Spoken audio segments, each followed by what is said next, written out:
Hola a todos mis brillantes estudiantes. Hoy vamos a iniciar con el sistema digestivo. El sistema digestivo está compuesto por diferentes órganos. Dentro de estos órganos encontramos los que conforman el tubo digestivo y encontramos las glándulas anexas.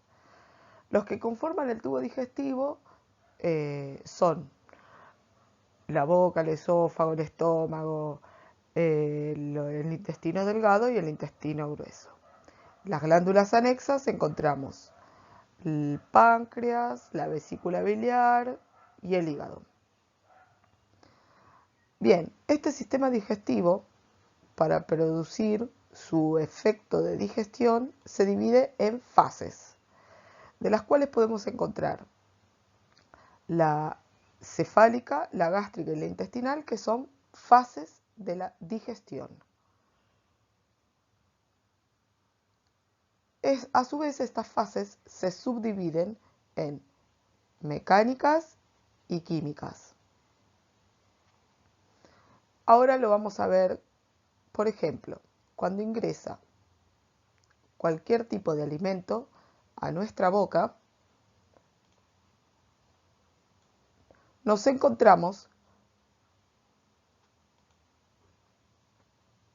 con que la boca está formada por las estructuras como dientes, labios, lengua y además glándulas salivales. Lo primero que va a suceder es la fase mecánica, en donde los dientes van a empezar a morder para destrozar el alimento que ingresa. Y a su vez va a empezar la fase química, la liberación de las glándulas salivales de saliva.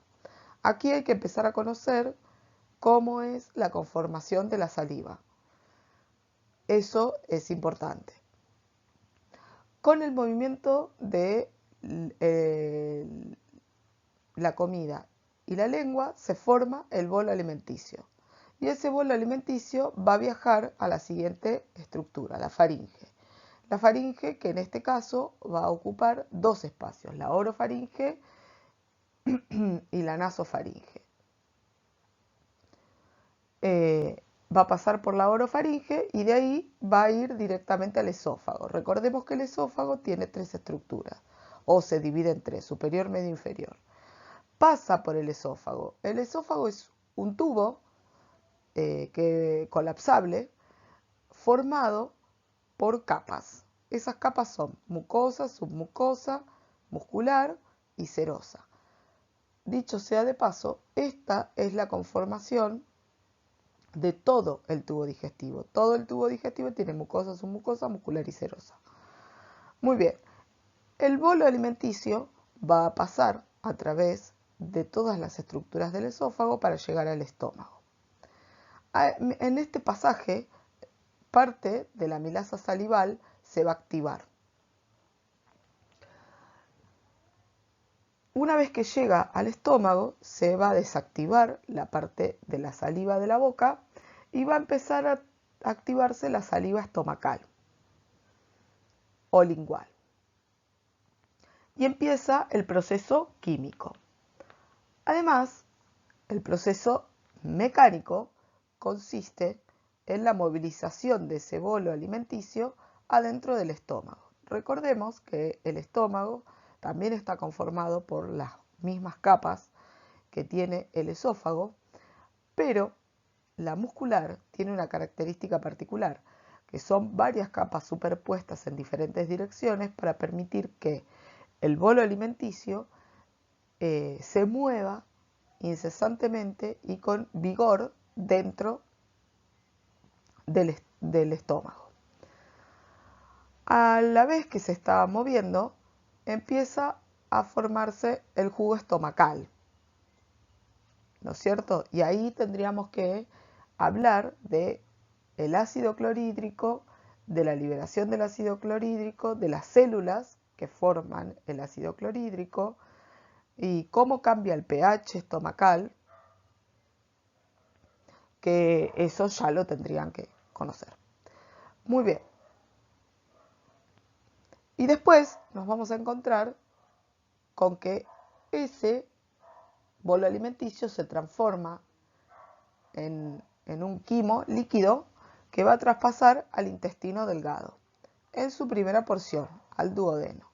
Y ahí el duodeno, que forma parte del tubo digestivo, va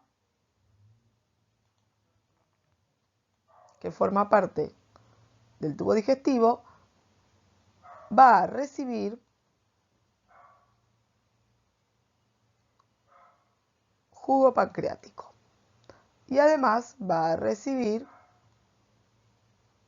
bilis a través de conductos específicos: Wirsung, Santorini y colédoco. Colédoco, que todos se van a unir, todos no, Wirsung y colédoco se van a unir en la ampolla de váter y van a entrar a una porción específica del duodeno que ustedes ya sabrán, a liberar ese jugo pancreático y la bilis. La bilis, recuerden que era la que emulsionaba los lípidos.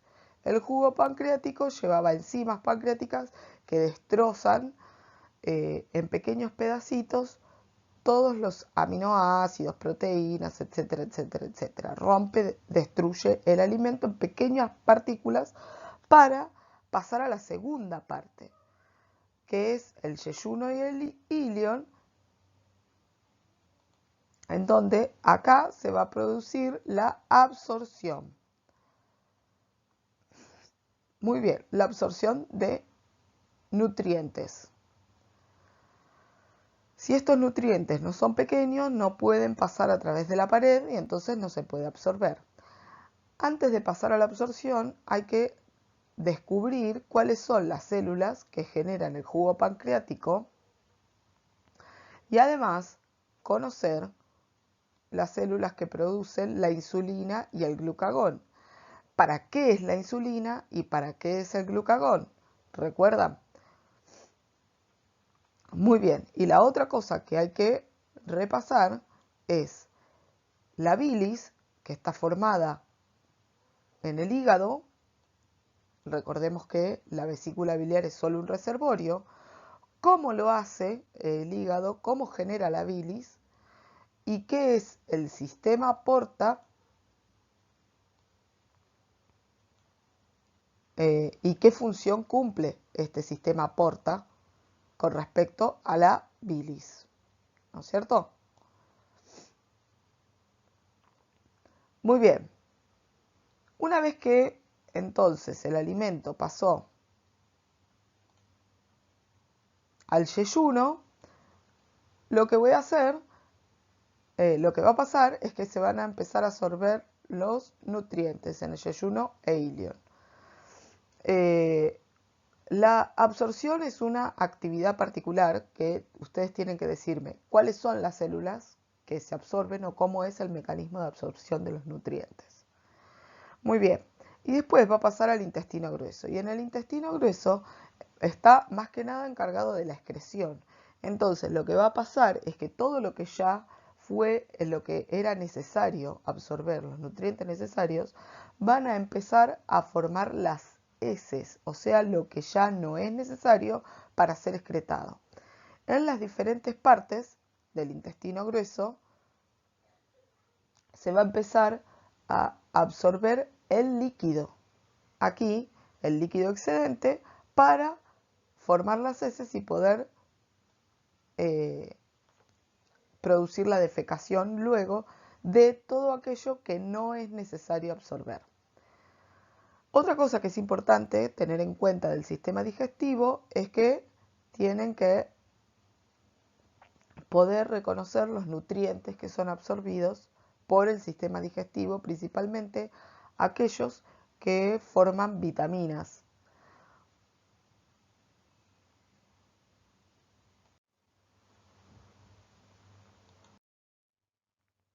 Bueno, ahora vamos con el sistema endocrino. El sistema endocrino está formado por glándulas y por el sistema nervioso central, el hipotálamo específicamente. Recordemos que el hipotálamo se encuentra dentro del sistema nervioso central en la estructura llamada diencéfalo. Las glándulas que conforman el sistema endocrino son conocidas como hipófisis, tiroides, las glándulas o gónadas reproductoras, la glándula adrenal, el páncreas, adrenal o suprarrenal, como más le parezca. Bien, y todas estas glándulas van a hacer efectos en diferentes tejidos, en un montón de tejidos de nuestro cuerpo. La función que tiene el sistema endocrino es controlar las funciones corporales. Por eso es que es tan complejo. ¿Cómo lo hace? A través de hormonas. Estas hormonas son liberadas por tres estructuras distintas. Por el hipotálamo y por la hipófisis, que la hipófisis se divide en adenohipófisis, que es la que contiene la mayor cantidad de hormonas, el 65% de hormonas, y la neurohipófisis, que contiene solo el 25% de hormonas. ¿Cómo hace para funcionar este sistema? Se organiza a través de ejes hipotálamo-hipofisiarios, en donde el hipotálamo va a recibir información, eso significa el sistema nervioso va a recibir información desde los receptores, que va a decir si hay falta o exceso o si está normal las funciones corporales que mantienen la homeostasis. En el caso de alguna alteración, el hipotálamo va a generar una hormona que se va a comunicar directamente a través del sistema porta-hipofisiario con la hipófisis. Y la hipófisis va a generar hormonas específicas que van a ir a un órgano efector. En el primer ejemplo, la hormona que genera el hipotálamo es la hormona liberadora de tirotrofina. Y después nos encontramos con que la hipófisis libera tirotrofina. Y esa tirotrofina va a generar su efecto en la glándula tiroides, produciendo más T3 o T4. Y lo que hay que recordar acá es qué hacen T3 y T4 para saber cuál es el efecto de este eje. ¿Cómo se regulan los ejes? La regulación de los ejes son importantes. ¿Por qué? Porque entonces, si no tuviera regulación, no sabría cuándo el eje activarse o desactivarse, cuándo dejar de funcionar. Entonces hay dos formas que tiene el cuerpo para controlar los ejes. Una es la retroalimentación positiva y la otra es la retroalimentación negativa. La más frecuente es la retroalimentación positiva. ¿Qué significa? El cuerpo va a pensar que falta T3 o T4. Entonces le va a decir al hipotálamo que genere la hormona liberadora de TSH. El hipotálamo va a generar esta hormona, la va a liberar al sistema portihipofisiario y le va a decir a la tiroides que genere TSH. Y entonces la TSH va a ir a la tiroides a generar T3 y T4. Entonces, mis sensores en sangre de T3 y T4 van a decirle al hipotálamo: todavía falta más, seguí haciendo. Y entonces el eje se retroalimenta positivamente. En el caso de que haya un exceso de T3 y T4, le va a avisar: bueno, basta, ya no hagas más. Entonces el hipotálamo va a generar una hormona que inhibe la liberación de la TSH. Entonces, en la hipófisis se va a dejar de producir la TSH Y esto va a producir que la tiroides deje de generar T3 y T4. Retroalimentación negativa. Así parece sencillo, pero lo más importante de acá es pensar que cada una de las hormonas tiene un tejido al cual va a hacer efecto, como por ejemplo la paratormona se va a ocupar del calcio en los huesos, o por ejemplo la luteinizante y la folículo estimulante van a estimular las gónadas, la producción de espermatozoides y la maduración de los ovocitos. Y fíjense, incluso la maduración de las glándulas mamarias, dependiendo de la época en la que se encuentra la mujer.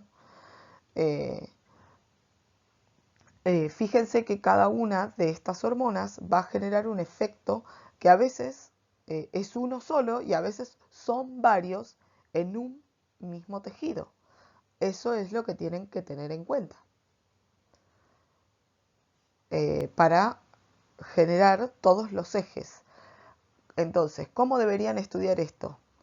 El sistema endocrino. Primero tener en cuenta de dónde están, cuáles son las estructuras que lo forman. Glándulas, conocer todas las glándulas y conocer el origen del hipotálamo.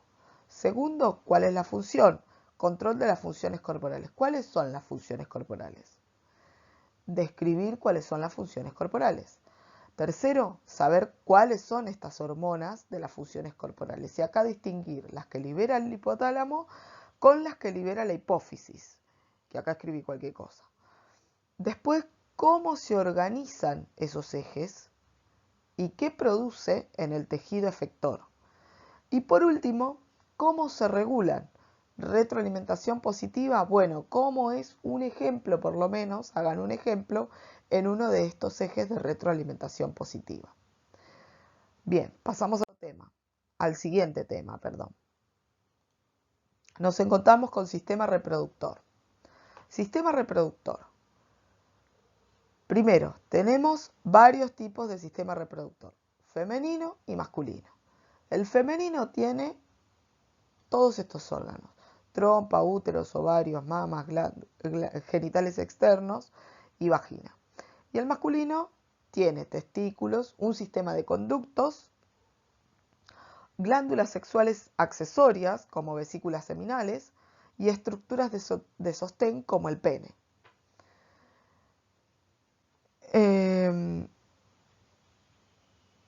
Cada una de estas estructuras cumple funciones diferentes. Muy bien, ¿qué otra cosa voy a tener que tener en cuenta con respecto al sistema reproductor? Primero, las funciones endocrinas. Y vamos a ver que depende de si es masculino o femenino, hay cosas que se producen y hay cosas que no.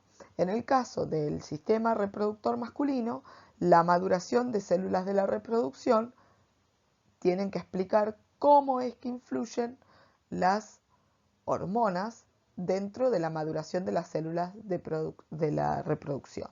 En este caso, del espermatozoide. Recuerden que el hombre tiene ciclos de generación de espermatozoides. También cómo transporta esas células de la reproducción. Fíjense que tiene un sistema de conductos el sistema reproductor masculino, en donde va a ir en cada uno de las glándulas sexuales, va a producir una formación o como es capacitación del espermatozoide para poder ser fértil y poder fecundar un ovocito. Tiene que pasar a través de todo eso. Y después nos encontramos con el sistema reproductor femenino, que dentro de las funciones endocrinas también está la maduración de las células de la reproducción y el transporte a través de las trompas uterinas. O sea que recordemos que los ovocitos tiene el feto la cantidad de ovocitos que va a tener durante toda su vida y esos ovocitos van madurando según los ciclos ováricos, ciclos uterinos, y según el estadio en el que se encuentre la mujer. Por ejemplo, si está embarazada, va a haber un crecimiento embrionario. Si se encuentra en situación de parto, va a haber diferentes estímulos de hormonas. Bueno, ¿cuáles son las hormonas que actúan durante el embarazo y cuáles son las hormonas que actúan durante el parto? Eso es lo que hay que tener en cuenta. Bien, la otra cosa que nos vamos a encontrar es que muchas de estas hormonas se comparten con respecto a los hombres y las mujeres. En el caso de los estrógenos y los andrógenos, recuerden que los estrógenos son los que dan más que nada la forma femenina y los andrógenos las formas masculinas. Bueno, ¿cómo inciden en un hombre los estrógenos? Porque tienen estrógenos las mujeres y los hombres, y cómo inciden los estrógenos en las mujeres y en los hombres. Después, por otro lado, ¿qué función tiene la hormona luteinizante, la relaxina, el óxido nítrico y la folículo estimulante en el sistema reproductor femenino y masculino? Más que nada femenino. ¿Por qué? Porque estas están muy relacionadas con el ciclo uterino. Y acá hay que reconocer que el ciclo uterino y el ciclo ovárico tienen que ver con la menstruación. Entonces, esperen que voy a intentar escribir menstruación.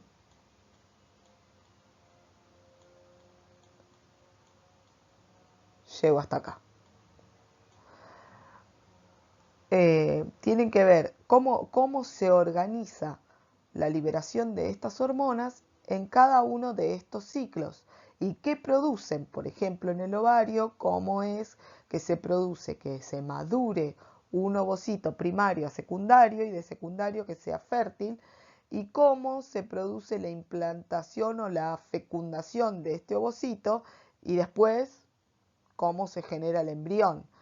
Y en el caso del útero, ¿sí? ¿Qué pasa con un útero que tiene un ciclo menstrual común en donde el ovocito no es fecundado? ¿Y qué pasa con las paredes del útero cuando tiene un ciclo menstrual o cuando hay un embarazo? Bien, la otra cosa que nos pasa son los ciclos de la vida. Y acá es qué pasa con el sistema reproductor en la niñez, en la adolescencia, en la vida de reproducción y en la adultez, como la menopausia o la andropausia. ¿Qué es lo que pasa con ese sistema reproductor?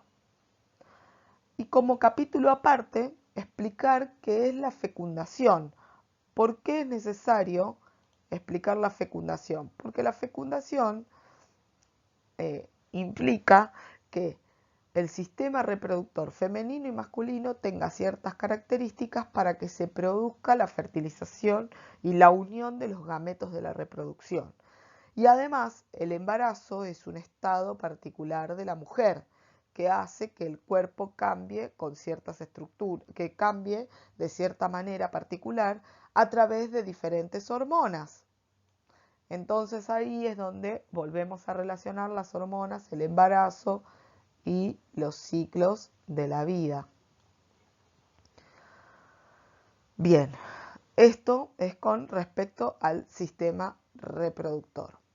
Por último, nos vamos a encontrar con el sistema nervioso. El sistema nervioso, ¿qué tenemos que tener en cuenta? La organización. Primero, en cómo se organiza en central y en periférico. La organización en central, las estructuras que implica el encéfalo, el cerebro, diencéfalo, el tallo, la médula y sus subdivisiones. Me faltó la E. Por ejemplo, diencéfalo, tálamo, hipotálamo, epitálamo y subtálamo. Por ejemplo, cada una de estas estructuras tiene subdivisiones que ustedes van a tener que completar. En el caso del sistema nervioso periférico tenemos los nervios craneales, que son 12 los pares craneales, que cada uno tiene una función, dónde se encuentran. Después tienen los nervios raquídeos, que estos son los conocidos plexos.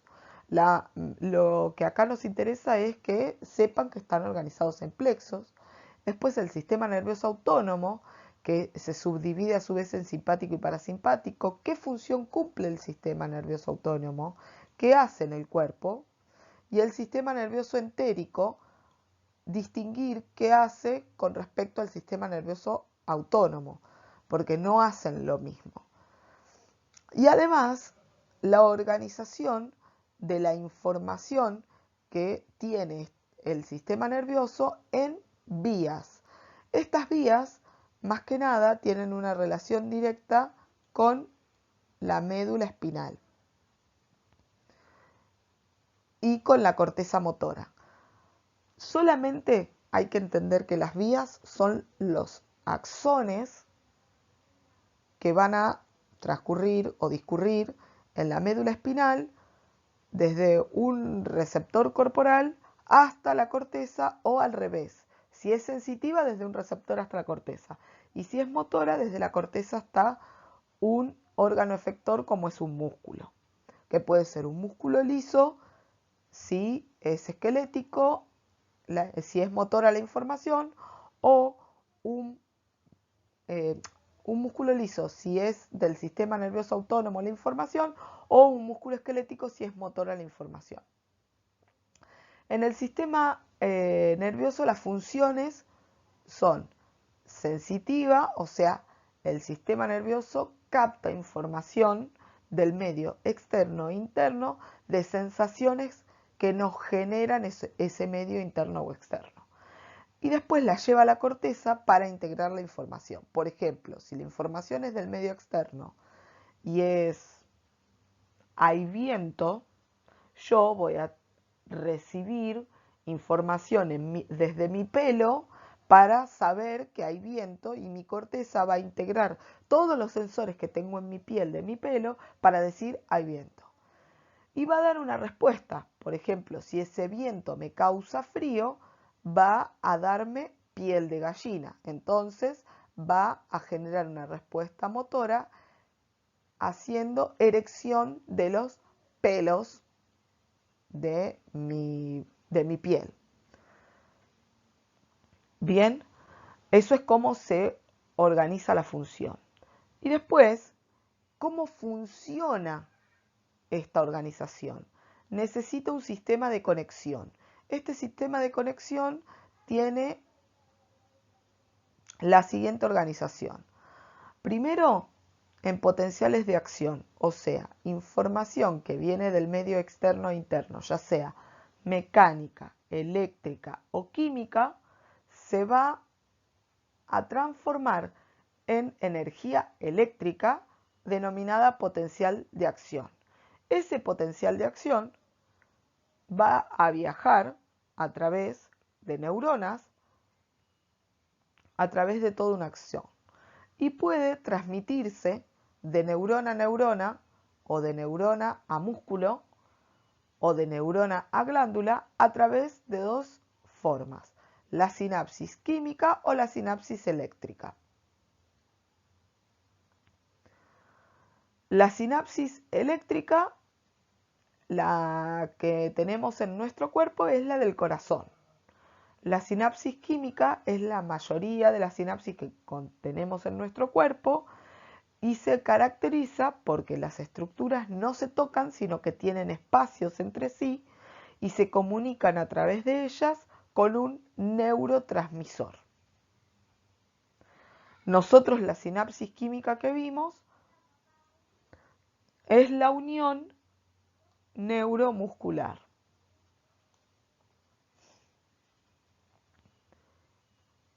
Bien, ¿cómo se organiza esa información, esa comunicación? Se organiza a través de una neurona que va a tener una conexión con un músculo, y ese músculo, en este caso músculo esquelético, va a poder generar una respuesta según la información que le envíe esa neurona. Lo más importante acá es que ustedes tengan en cuenta cuáles son las estructuras que forman la unión neuromuscular y cómo se traduce o cómo se pasa la información de una neurona al músculo en la hendidura sináptica. Por último, pero no menos importante, tenemos que entender que el tejido nervioso tiene dos estructuras importantes. La neurona, que es la unidad funcional del sistema nervioso, que contiene partes y hay que conocer cada una de ellas, y la glía. Y la glía está compuesta por varias células. Entre ellas, las más importantes son los astrocitos, porque forman la barrera hematoencefálica, porque le dan nutrición y oxigenación a las neuronas. Y después tenemos el oligodendrocito y la célula de Schwann, que son las células que forman la vaina de mielina. ¿Por qué es importante la mielina?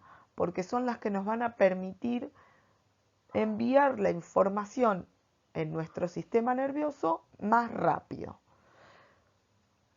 ¿Hay estructuras que no tienen mielina? Sí. ¿Hay axones que son amielínicos?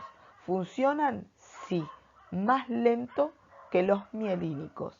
Entonces, cuando yo tengo que enviar una información muy rápido, utilizo la mielina, o sea, los axones mielínicos. Y cuando tengo que enviar información más lenta, como pasa en el sistema nervioso autónomo, utilizo los amielínicos. Bien, acá es importante distinguir cuál es la célula que forma la mielina en el sistema nervioso periférico y cuál es la que forma la mielina en el sistema nervioso central. Bien, esto es lo básico que deben conocer de cada uno de estos sistemas como para probar. Todo aquello que puedan agregar y que puedan recordar va a sumar como información y va a mejorar la calificación en sus exámenes. Les deseo a todos éxito y los espero el próximo lunes para tener el examen.